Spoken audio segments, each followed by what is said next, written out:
uma grande responsabilidade estar aqui em cima, uma grande responsabilidade aí falar da palavra do Senhor, mas é uma honra, né? O Senhor nos tirou do mundo para nos colocar entre os príncipes, para falar que Ele é bom e que essa misericórdia dura para sempre, assim como a sua palavra diz, que se não fosse a misericórdia do Senhor, os homens teriam nos engolido vivos. E quando eu entendo e compreendo enxergar esta casa, eu me sinto muito feliz e honrado por Deus de estar aqui em cima, com o microfone santo de Deus dessa igreja na mão, para dizer que o Senhor é bom. Aleluia. O Senhor é bom e aqui nos colocou, e aqui devemos nós estar para fazer aquilo que é de sua vontade. Eu lendo a Bíblia, o pastor até falou hoje ali nas visitas que a gente foi fazer, a Bíblia vai nos dizer que todas as coisas cooperam para o bem daqueles que amam a Deus, são chamados segundo o seu propósito. Isso está escrito lá em Romanos capítulo 8, verso 28, e eu me sinto muito feliz de fazer parte desse lugar do povo de Deus. É difícil, aqui a gente já treme, já fica diferente, porque aqui em cima é uma alta responsabilidade. E o pastor também citou outro verso, a qual eu tinha escrito em casa ontem, e ele citou hoje, que é Salmo de 118, que ele até leu ao contrário lá. Ele leu primeiro o 18 e depois o 17, que vai dizer que o Senhor me castigou severamente, mas não me entregou à morte. Não morrerei, antes viverei e contarei as obras do Senhor.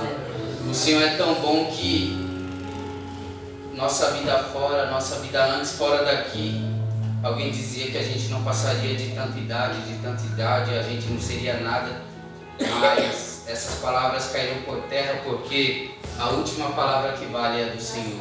E aqui chegamos nós mais uma vez, isso é um motivo de muita honra, Aqui está, aqui está minha esposa, graças a Deus, a Camila, o nosso filho, que bênção dizer isso, que maravilha, que me acompanha. Isso para mim é outro motivo de honra, e o Senhor é bom por isso. Aqui está o nosso pastor, quero agradecer pela oportunidade, nosso bispo Valmir, em nome de Jesus, para que a gente possa compartilhar aqui alguns versos rapidamente. Livro de Marcos, capítulo 10, no seu verso 46, uma palavra de conhecimento da igreja, mas que ontem eu relutando comigo mesmo, achando que seria a palavra que eu queria, mas o Senhor falou, não é você que escolhe, sou eu que escolho. Livro de Marcos, capítulo 10, do seu verso 46 ao seu verso 52. Livro de Marcos, capítulo 10, verso 46 ao 52, que vai nos dizer: depois foram para Jericó, e saindo ele de Jericó com seus discípulos e uma grande multidão, Bartimeu, cego, filho de Timeu, estava sentado ao caminho mendigando, e ouvindo que era Jesus de Nazaré, começou a clamar e a dizer: Jesus, filho de Davi, tem misericórdia de mim. E muitos repreendiam para que se calasse, mas ele aí clamava cada vez mais: Filho de Davi, tem misericórdia de mim. E Jesus, parando, disse para que o chamasse, e o chamaram o cego, dizendo-lhe: tem de bom ânimo, levanta-te, que ele te chama. E ele, lançando de si a sua capa, levantou-se e foi ter com Jesus. E Jesus, falando, disse-lhes: que queres que eu te faça? Amém? Em nome de Jesus, uma palavra de conhecimento da igreja. Graças a Deus por essa palavra, a qual o Senhor tem algo para mim e tem algo para você. Todos nós conhecemos a história do cego Bartimeu, a qual estava numa estrada, no caminho de Jericó, pedindo as suas esmolas, numa situação, creio eu, muito difícil, porque já é difícil para nós que vemos, que temos a vista, que podemos ir, chegar em algum lugar. Agora a gente se põe no lugar de Bartimeu, a qual era cego, que talvez por ele dependia de alguém, de alguma pessoa, de outras pessoas, mas o mais interessante que quando a Bíblia diz que todas as coisas cooperam para o bem daqueles que amam a Deus, são chamados segundo o seu propósito. Uma coisa maravilhosa que acontece em mim e em nossa vida é que tudo se possui um propósito. Ninguém caiu aqui de paraquedas, ninguém aceitou a Jesus aqui de paraquedas, ninguém gosta de estar aqui porque disse: eu vou para a casa do Senhor. Não é à toa, não é em vão. Então em tudo há um propósito. Alguém disse para mim: você não vai longe, mas o Senhor disse: você vai sim. Alguém disse para você: você não vai longe, mas aqui está você dizendo que Jesus é bom e que o diabo não presta. Eu fico maravilhado em ler essa história, porque nessa situação desse homem era tão difícil, e eu tenho aqui 20 minutos para transmitir 5 coisas a qual esse pequeno texto e essa história tão grande, ela nos demonstra a chegar aqui, porque a gente está aqui, porque a gente permanece em dizer que Jesus é bom, porque que a gente permanece em vir para esse lugar e para dizer para as pessoas que Jesus é bom. Uma história dessa maravilhosa, eu começo com perseverança e clamar a Deus. Uma coisa que é tão maravilhosa que eu vejo em alguns crentes, eu vejo nos crentes, é perseverança. É tão difícil a dificuldade, a adversidade, mas uma coisa que ninguém pode tirar de você é a vontade de persistir, é a vontade de permanecer no caminho, porque a Bíblia diz em Mateus 24:13 que aquele que perseverar até o fim será salvo. Então essa palavra nos orienta, e a história de Bartimeu, ela nos encoraja a seguir um pouco mais, para que a gente possa perseverar e poder chegar no fim do túnel, como diziam para nós que no fim do túnel há uma luz, e essa luz está lá, porque essa luz é o nosso Jesus Cristo. Assim como para Bartimeu, Jesus chegou para ele, assim Jesus chegou para nós, e aqui estamos nós para dizer que Jesus é bom. Isso é maravilhoso dizer que Ele nos transportou, nos tirou de um lugar sujo, de um mundo puro, e colocou eu e você aqui para caminhar entre os príncipes e princesas do Senhor. Isso é uma honra. Andávamos cegos como Bartimeu, mas agora vemos, graças a Deus, por isso, né? E clamar ao Senhor. Em Jeremias capítulo 33, verso 3, vai dizer: clama a mim e responder-te-ei, e anunciar-te-ei coisas grandes e firmes que tu não sabes. Eu fico tão maravilhado em ler esse texto, porque a gente está aqui, a gente clama, faz oração, faz campanha, ora em casa, ora na rua, ora no trabalho, ora em qualquer lugar, e o Senhor ainda diz para nós: continua clamando a mim, porque eu vou fazer coisas por vocês que vocês nem imaginam. Melhor ainda, que aquele verso em Efésios capítulo 3 vai dizer que Ele pode fazer abundantemente mais daquilo que pensamos ou desejamos.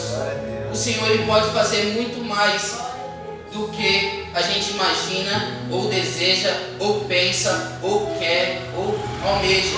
O Senhor pode fazer muito mais. A história de Bartimeu, ela faz a gente ter mais coragem de seguir em frente, porque se para ele era tão difícil naquela estrada pedindo as suas esmolas, talvez, mas uma certa vez ele perguntou: que barulho é esse? Porque quem não vê ouve, né? Ele não podia ver, mas ele tinha os ouvidos aguçados e ele ouviu um barulho, uma multidão vindo, e ele disse para alguém: que barulho é esse? Alguém disse: é Jesus de Nazaré. Aleluia. Lá se vem coisa boa, lá vem o nosso Jesus de Nazaré. De mim não vem nada, do irmão Maílson não vem nada, mas de Jesus vem. Dele vem a cura, dele vem o amor, a graça, a misericórdia, o poder e toda a glória do Senhor. Então eu fico maravilhado quando eu falo do nome do nosso Senhor Jesus. E assim deve ser, arder como está ardendo meu coração, já até passando para o outro lado, né? Imagina o coração de Bartimeu, né? Quando ficou sabendo ali, vai passando Jesus de Nazaré. E o segundo tópico é ignorar a oposição. É tão difícil às vezes caminhar com alguém no nosso pé dizendo, não vai, não dá, melhor se parar por aqui porque você já foi muito. Mas Bartimeu, ele dizia cada vez mais alto, aleluia, tem misericórdia de mim, Jesus, tem misericórdia de mim. Porque eu lendo a história dele e eu entendendo uma coisa, que se aquelas pessoas que o disse para parar, agora imagina comigo se ele parasse, qual era a cura que ele ia receber? Qual ia ser a pergunta que ele ia ouvir de Jesus? Nenhuma. Porque foi dito pelo nosso bispo Valmir aqui, fracasso é aquilo por que você nem tentou. Se você não tentar, como é que você vai saber? Então ele escutou. O que é esse barulho? Ah, é Jesus de Nazaré. Opa, eu vou lá ver se esse homem pode me curar, se esse homem pode fazer alguma coisa por mim. Mas ele tinha a oposição ao lado dele, junto com aquela multidão. Dizia, cara, você está atrapalhando, mestre, fala mais baixo, porque você está atrapalhando. E cada vez ele gritava mais alto, Jesus, filho de Davi, tem misericórdia de mim. E eu creio que cada vez mais alto, com mais fervor, com seu coração ardendo, e a oposição dele dizendo, fecha a boca, para de gritar, para de falar, porque você está incomodando a gente. Você não está incomodando o mestre, mas você está incomodando a multidão. E o interessante é que ele clamava cada vez mais alto. E o interessante melhor é o terceiro tópico, que diz, deixar o que não leva para frente. Quando a gente ouve a oposição, a gente para, a gente estaciona, a gente se acomoda no lugar a qual a gente está. Porque Paulo disse que uma grande porta me abriu, mas nela há muitos adversários. A gente não vai ter só elogio, tapinha nas costas, falar, nossa, você é top, né? Como eu sempre digo. Você vai para frente, você é maravilhoso. Não. Se pegaram Jesus e machucaram ele, cuspiram nele, fizeram ele sangrar, mataram ele. Imagina eu e você, que é falho e pecador, miserável, pobre, cego e nu. Agora imagina deixar aquilo que não leva para frente, é ouvir o lado negativo das coisas. Porque alguém disse que quando a gente dá ouvido à oposição, aquilo que é errado, aquilo que quer nos fazer parar, a gente estaciona e para. Glória a Deus. A gente para, e talvez a gente parando, alguém vai ficar mais feliz porque você parou. Porque dizia, nossa, eu cheguei, eu estou indo, mas para mim não dá mais, aqui eu vou parar, irmã Érica. Aqui eu vou parar porque disseram para me parar, e aqui eu não vou conseguir mais. Quando a gente dá ouvido à voz, ao contrário, a gente padece, a gente morre, a gente retrocede, a gente anda para trás. Mas quando a gente tem Jesus, assim como ele gritava, Jesus, filho de Davi, tem misericórdia de mim. Uma coisa maravilhosa do nosso Senhor é a sua misericórdia para conosco, e a sua benignidade dura para todo o sempre. Aleluia. Um quarto tópico nessa história é ter fé e agir.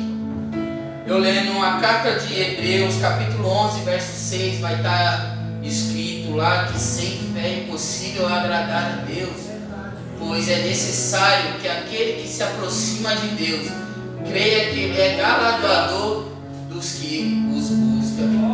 Sem fé, eu e você não vai poder gritar, Jesus, filho de Davi, socorre-me que eu preciso de algo. Sem fé é impossível agradar a Deus. E sem fé a gente não vai para lugar nenhum. A gente vai ficar escutando a oposição e vai parar.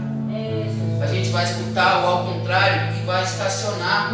Porque se Bartimeu tivesse escutado os próprios da multidão, isso aqui não estaria escrito aqui para que a gente pudesse ler e dizer que ele foi curado, que ele teve a sua vista recuperada.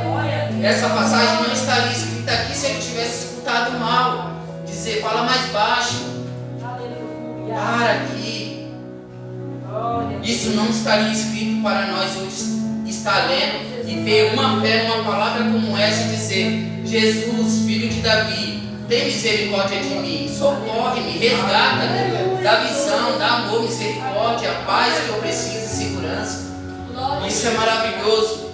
E vai estar escrito aqui, ó, e Jesus, porque uma coisa maravilhosa é a oposição gritando para eu e você parar. Todos nós conhecemos essa história, todos nós sabemos que nós temos uma pedra de tropeço em nosso caminho. A gente sabe que muitos são usados, né, pelo inimigo para que a gente estacione, que a gente pare e não continue. Porque está escrito aqui, ó, e Jesus parando, disse para que o chamasse, e chamaram o cego dizendo: tem de bom ânimo.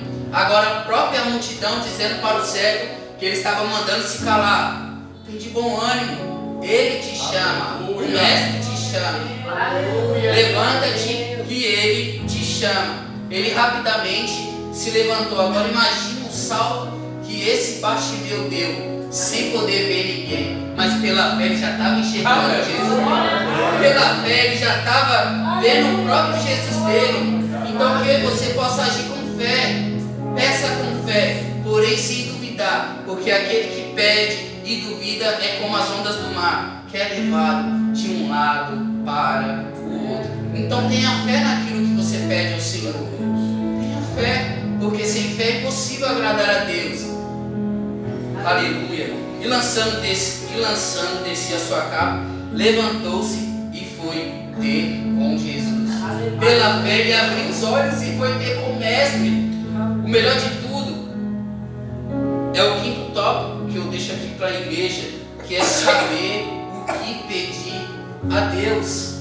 Porque em Mateus capítulo 7, verso 7, está escrito lá: pedi, dá-se-vos-á, buscai e encontrarei, batei e abri-se-vos-á, porque aquele que pede, recebe, e aquele que busca, encontra, e ao que bate, se abre.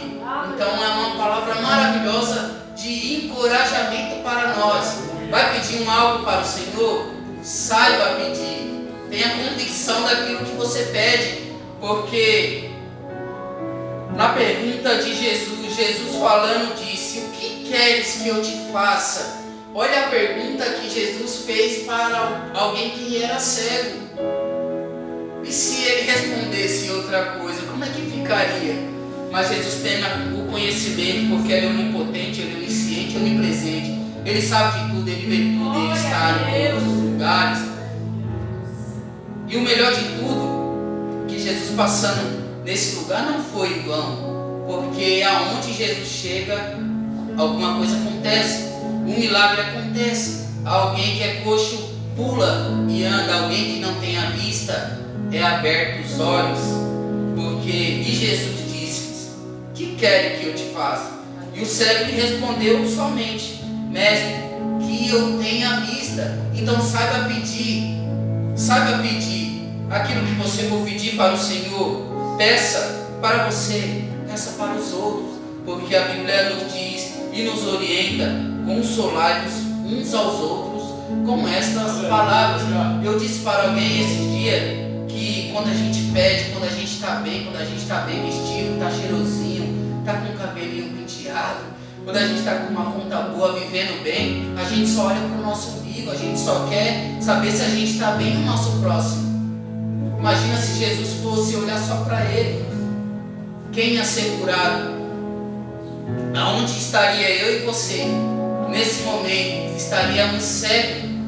Ia estar cego porque andando fora do caminho do Senhor, sem perseverança, sem coragem, sendo covarde para tudo, a gente estaria cego. Mas o Senhor veio e perguntou: o que queres que eu te faça? E abriu nossos olhos. E hoje estamos nós aqui pela fé, cultuando ao Deus, que é o Deus de toda a honra, de toda a glória, de toda a louvor seja a Ele. E o melhor de tudo, que quando foi louvado o hino da harpa, teve uma estrofe que disse: já tenho uma viva fé que não confundirá, o amor de Deus que é puro de paz me encherá. Então, através de uma palavra como essa, eu e você sendo justificado pelo Senhor, como está escrito em Romanos capítulo 5, que eu e você somos justificados pelo amor de Deus, fomos reconciliados consigo mesmo eu e você ainda sendo pecadores. Então o Senhor nos abriu os olhos espirituais para que a gente pudesse chegar aqui e dizer: obrigado, Senhor. Mais uma vez, muito obrigado. E o último verso diz: e Jesus lhe disse: vai, a tua fé te salvou. E logo viu e seguiu a Jesus pelo caminho. Aqui é uma outra orientação para nós. Quando recebemos algo do Senhor, uma bênção, talvez que a gente tanto queria, ou pensava, imaginava, desejava, não deixar de seguir o Mestre, porque o foco de alguns é quando receber a bênção, já está bom, já some daqui. Quando estiver precisando, venha aos pés de Jesus de novo. Só que Jesus tem todo o conhecimento do nosso coração, Ele tem o conhecimento da nossa mente. É assim como falamos no domingo na escola dominical, que Jesus quer só o nosso coração. Jesus quer só o nosso coração. E nós sabemos que não é desse jeito. Nós sabemos que não é desse jeito. Então que quando a gente receber a bênção do Senhor através daquilo que a gente pede, pedindo com fé e com sabedoria. E a Bíblia nos orienta mais. Se eu e você tem falta de sabedoria, porém, peça ao Senhor e Ele não nos lançará em rosto. Através de receber a bênção, que eu e você possa continuar no caminho, para que a gente não seja ingrato ou um covarde, de quando a gente está aqui clamando. Eu lembro de Ana. Imagina a Ana naquele momento dela pedindo um filho. Olha, eu pedi e recebi. Graças a Deus eu pedi e consegui essa bênção em nome de Jesus. Agora imagina Ana. Subia, descia todo ano. Subia e descia todo ano e nada da sua bênção chegar. Só que a Bíblia nos orienta que tudo tem um tempo de propósito correto. Então que eu e você saiba pedir, mas quando receber, saiba andar no ganho, saiba continuar, porque através de uma bênção, eu disse isso aqui esses dias, a nossa bênção, a nossa prova, mas a nossa prova é como um aluguel que a gente paga. Pagando hoje, a gente já está devendo amanhã. Então se você está na prova, pedindo algo para o Senhor, assim como Bartimeu ficou tantos anos naquela cegueira, mas quando ele recebeu do Senhor, ele não foi ingrato, porque ele honrou ao Senhor e seguiu por aí, louvando o nome do Senhor. Então que você não seja ingrato, não seja covarde, mas seja agradecido por Deus. Recebeu a bênção, continue nos pés de Jesus, porque mais ainda virá bênçãos como fôlego de vida, como foi citado aqui, que a gente dormiu, a gente deitou, dormiu e acordou. Isso é um grande milagre de se contar, porque talvez alguém vai deitar, vai dormir e não vai acordar, e não vai poder estar aqui dizendo: eu deitei ontem, eu dormi hoje e acordei. Então eu quero agradecer a Deus por essa oportunidade. Eu quero agradecer muito aos irmãos, ao nosso pastor pela oportunidade também, e a Deus, porque através disso a gente vai caminhando, a gente vai tendo comida e água para poder caminhar, porque a gente sabe que os dias são difíceis, a gente sabe que a Bíblia está se cumprindo, é guerra para todo lado, é filho matando mãe, mãe matando filho, e que a gente possa se apegar no Senhor, para que a gente venha ter experiência, como foi dito aqui no CPO, porque eu e você sem experiência vamos ser só um mero visitante numa igreja, não sabendo viver com o Senhor e ainda murmurando das coisas que a gente vai ver, das coisas que a gente vai passar. Então seja como Bartimeu, agradecido, recebeu a cura, recebeu a bênção, adore ao Senhor, porque o Senhor ficará muito feliz. Eu quero agradecer essa oportunidade em nome de Jesus.